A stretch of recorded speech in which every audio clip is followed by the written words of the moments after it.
আসসালামু আলাইকুম। আসসালামু আলাইকুম। আশা করি সবাই ভালো আছেন।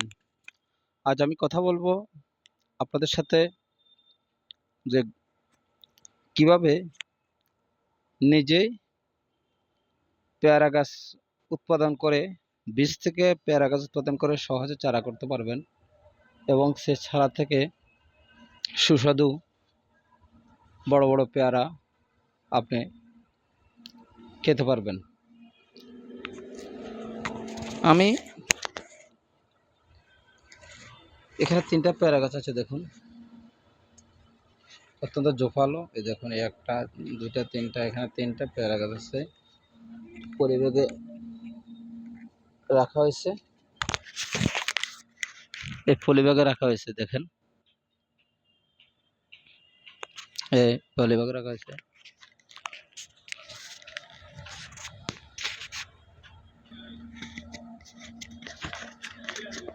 আমার এখানে রয়েছে একটা গোল্ডেন পেয়ারা, দেখেন এই যে গোল্ডেন 8 পেয়ারা,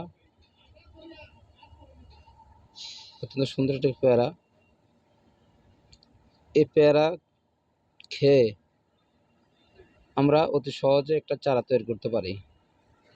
আমি ঠিক এরকম একটা পেয়ারা থেকে বীজ সংগ্রহ করে চারা তৈরি করছিলাম। সে চারা থেকে আজ এই যে এত বড়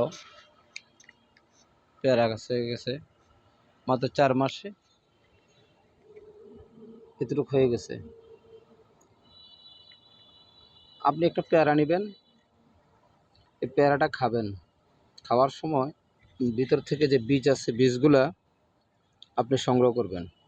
সংগ্রহ করে হাতে ডলে একটা টিস্যুতে নেবেন, টিস্যুতে রেখে তারপর একটা প্লাস্টিকের পটে নেবেন, পটের ভিতরে টিস্যুতে পেঁচিয়ে ভালোভাবে বীজগুলো পেঁচিয়ে পটে রাখবেন।